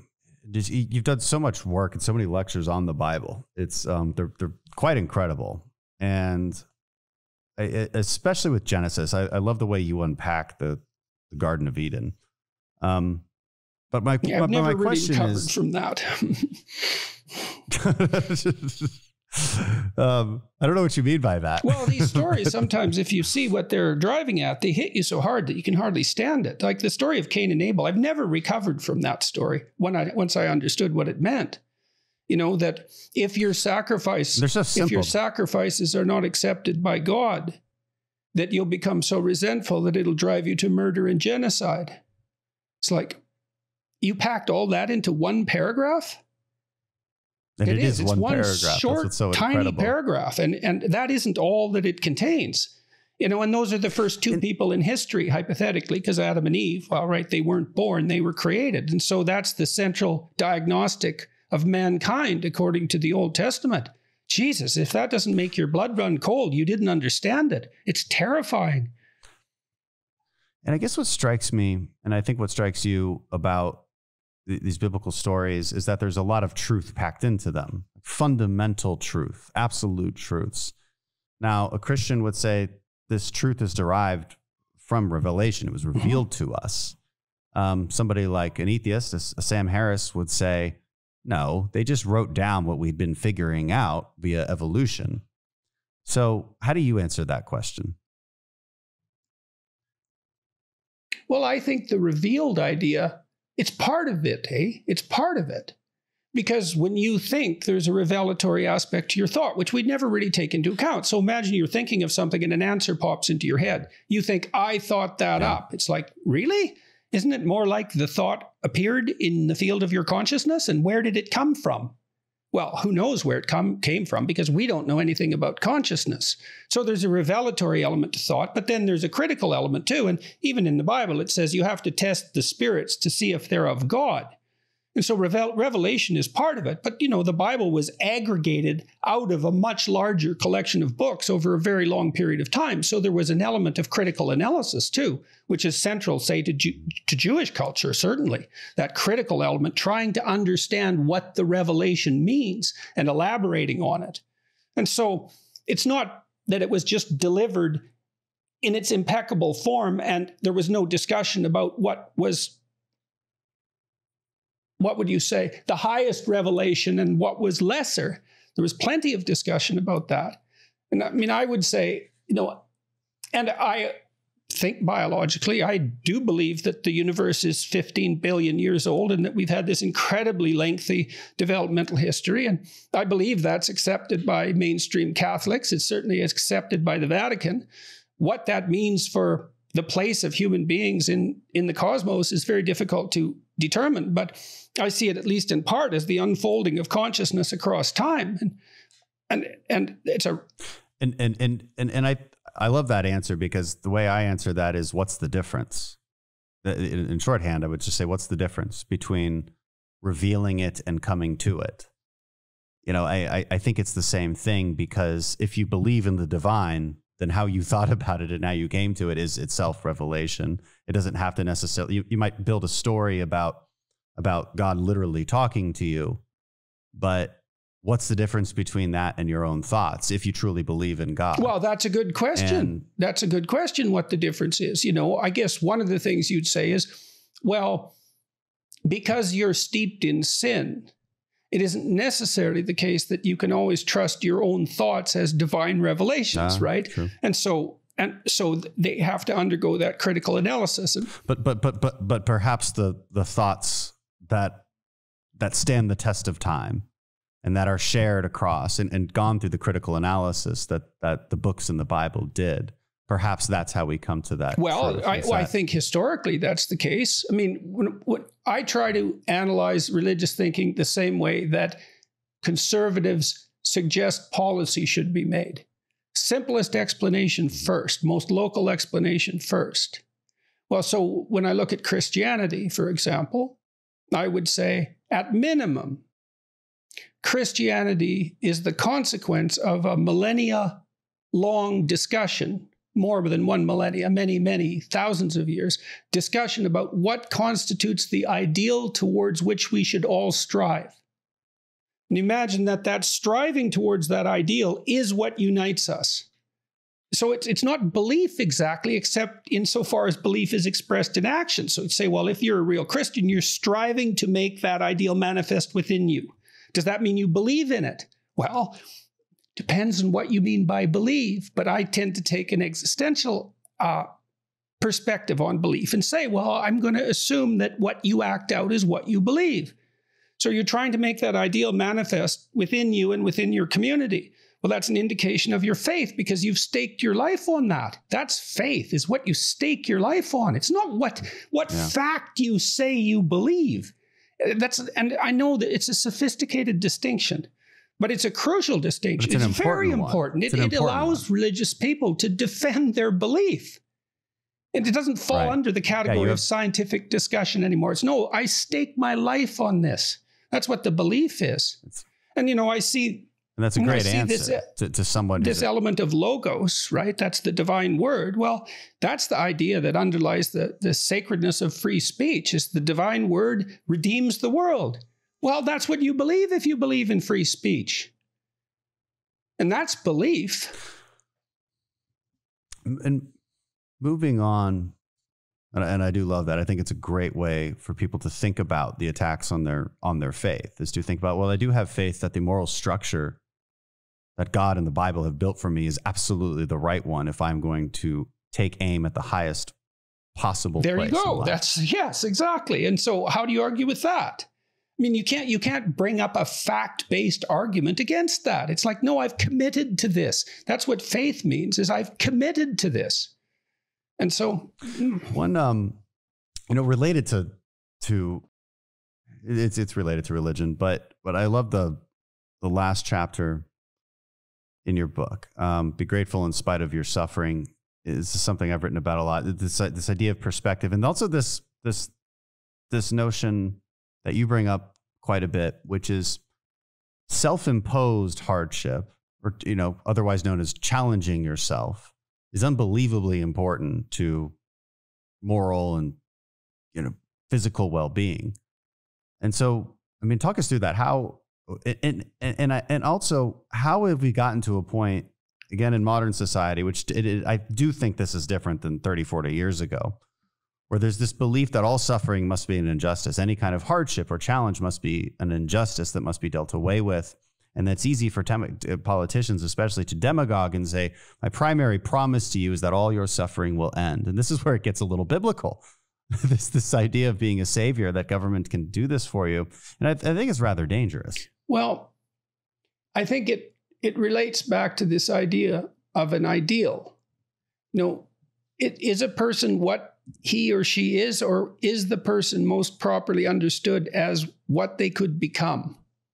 And I think we understand ourselves essentially in terms of what we believe we could become. Our conscience upbraids us for failure to move in that direction. And so one of the things you do if you challenge yourself is you attempt to transform yourself through tempering into that which you could be.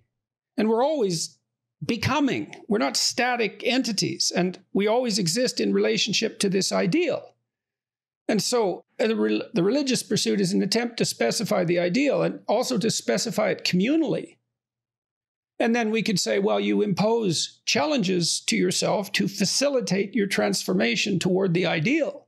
And everyone understands that. Well, of course you do that. And you ever meet someone who isn't upbraided by their conscience for not being more than they are? I don't think such a person exists.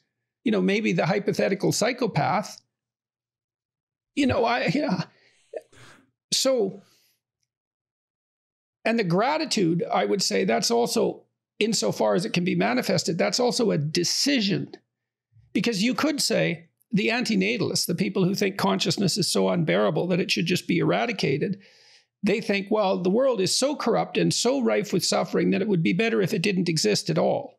And you can make a perfectly logical case for that. Dostoevsky did it all the time in his novels. So, well, you can take the opposite tack and live out that. And that's a decision. To be grateful is something to strive for. It's something to attempt to manifest, like to be truthful. And it is in spite of your suffering, because the suffering can be absolutely overwhelming. It can be unbearable. So what do you do in the face of that? Resentment isn't a good answer, but although it's certainly understandable. One thing I say a lot in certain talks that I give, if the subject matter is correctly associated, it's, look, there's something that's absolutely true. Whatever you're going through right now, you've probably been through something worse, so you can handle this. Now, if this is indeed the hardest thing that you've ever gone through, and it might be, I can promise you this: somebody else has gone through it, and they've dealt with it a lot better than you're dealing with it now. and that gives you some perspective. And it's also, you know, it's a bit of a tough love thing. It's something that's noted to us in the SEAL teams all the time when they say, you know, 10,000 guys have gone through this before you, so what the hell are you complaining about? It's a bit of that tough love for sure. Yeah, well, there's an ideal lurking in there too. Yeah, and so it's an important essence of perspective, just telling people that hard truth. Like you might have been through something harder. Others have certainly been through something harder. The complaints of the modern world they can't even compare to even 50, 100 years ago. I mean, it's unbelievable what our ancestors not too far from now dealt with. And yes, and you can say there's something that really gets into gratitude in you that's greater than you think that you could call on. And the evidence is that other people have gone through this. And that isn't so much, again, pointing to a lack in you necessarily as it is something that's hopeful. What you can yes, be. Exactly. Yeah. And you say, you know, there's a psychologist, Carl Rogers, and he thought you should have unconditional positive regard for your clients. And I don't believe that's true. You should have unconditional positive regard for the parts of your clients that are trying to get better. Now, that doesn't mean you criticize and deal harshly with the other elements. That's not the point. The point is, when you're dealing with someone, are you dealing with who they are? Or are you trying to foster who they could be? And which is the better attitude? And it's certainly the case with young people, and perhaps with all of us, that we like to interact with people who are calling out the best in us. There's nothing we like better than that. You know, we might turn away from it because we're resentful and angry, but fundamentally, all of the interactions... Go ahead. When you look at the 10 Commandments, honor thy mother and father, do you think that's a deeper representation of gratitude? Yes, that for sure that is, because it's not as though there is any shortage of stories in the Bible about fathers and mothers going wrong. Right. You might want, well, yeah, exactly. Right. So it's more like a decision. Well, why do you honor your mother? Well, what happens to societies that don't worship the virgin and child, the mother, eternal mother and child? Well, if they don't have any children and they disappear. And what happens to societies that don't revere the father? Well, they break apart and become chaotic and disintegrate. And so those are moral obligations, and they're not exactly dependent on the specific conditions of your life. Now, you might say, well, one way to honor your father is to rebel when necessary. And I believe that's true, because it's the fundamental spirit that you're trying to affiliate yourself with, right? And so you may have a moral obligation not to follow an unjust law, for example, something like that. But that should still be motivated by the spirit of reverence for your father. And when I approached Genesis, that's what I tried to do. I thought, well, this book is great mystery. Let's approach it as if it has something to offer, since it's stuck around for several thousands of years. And I wondered, I mean, I only kind of came up with this question as we were talking about it. I wonder if it's even deeper representation for honoring the truth of institutions. Yeah, so I think that's the same thing. Like, look, we have this idea right now that's being touted that the central animating spirit of human culture is the arbitrary expression of power. It's not. It's something more like God. It's something more like that central spirit. Now, it's God insofar as he's only able to be partially manifest through, fragile and shattered people. But I don't think it's appropriate to view the entirety of our history as the expression of arbitrary power and exploitation. It's so cynical. And people often comment on the hypothetical attractiveness of my ideas to young and white men, angry young white men, let's say. They love to get you on that. And honestly, when you talk about this, can you also answer, why is it that you're attacked so much more than even I'm attacked? Does it make sense? I don't know.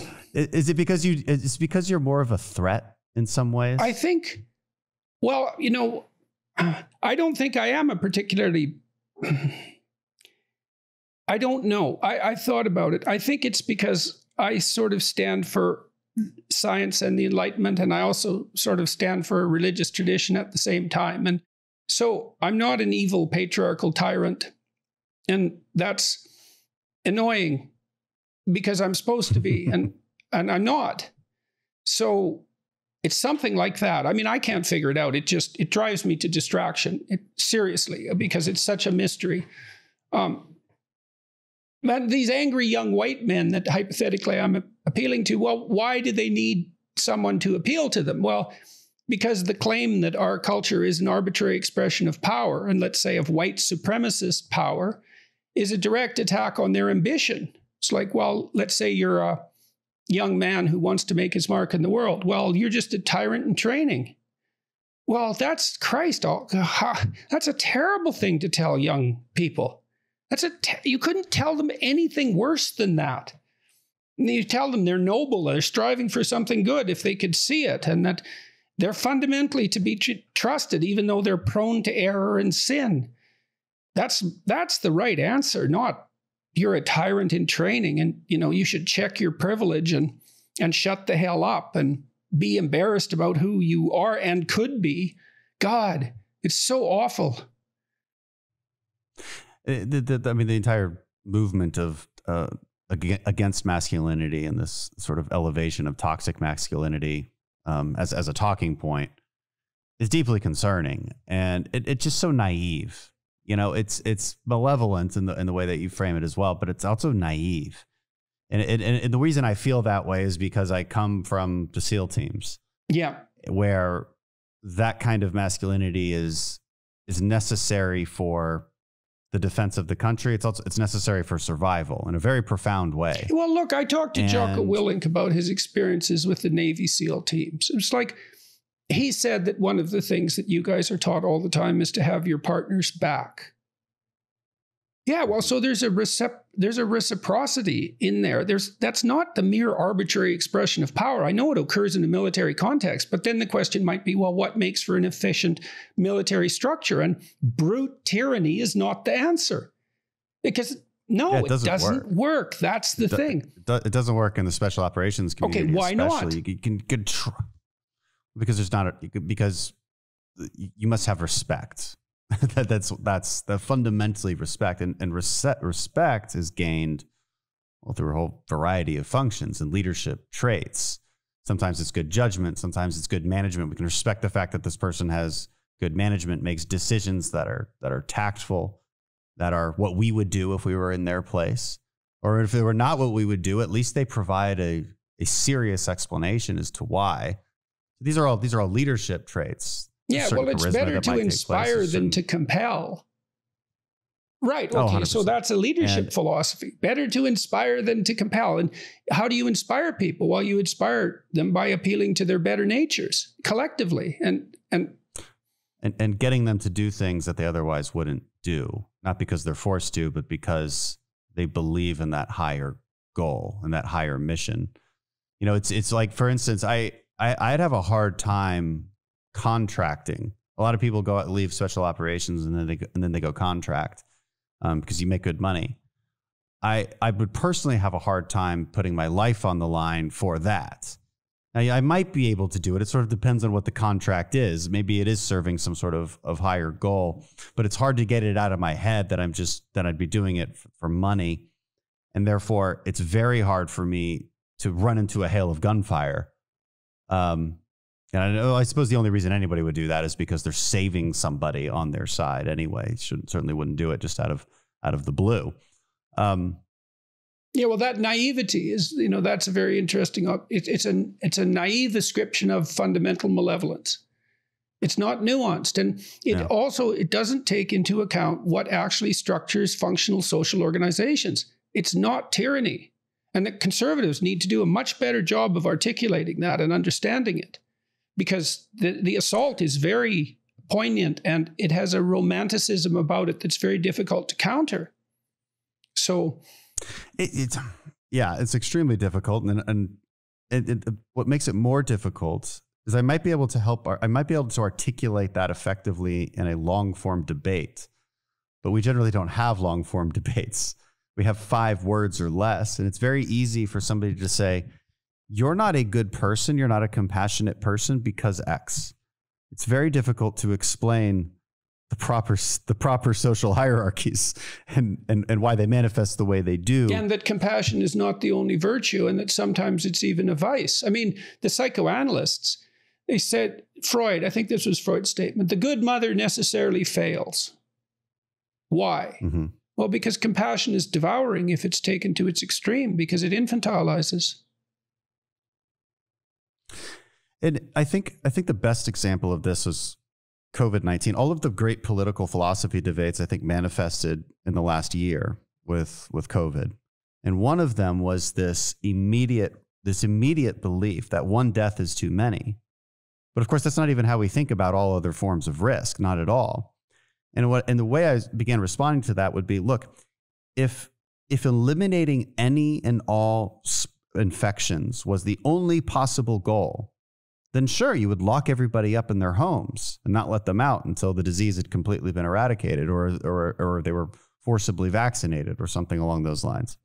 But of course, that's never your only goal. Again, policymaking is trade-offs. And I think that the greatest problem with the last year, and the reason why I think public health officials have lost an enormous amount of trust, is because they treated us like we were so foolish, like so stupid, that we couldn't understand trade-offs, that we couldn't understand risk assessments, and or even the ability to take on personal risk at your, like you do when you drive, in the way that you see fit. Mm-hmm. And everything. And everything. Driving is spectacularly dangerous, and yet we still allow everyone to do it. Weirdly enough. Yeah, even drunk teenagers. Right. Well, because they have to learn. And the issue with COVID isn't what we did with this epidemic. It's what we're going to do with the next one. Because we've established this weird precedent. And so now the question is, well, at what level is a disease sufficiently serious to warrant the abdication of all civil liberty? And no one knows the answer to that.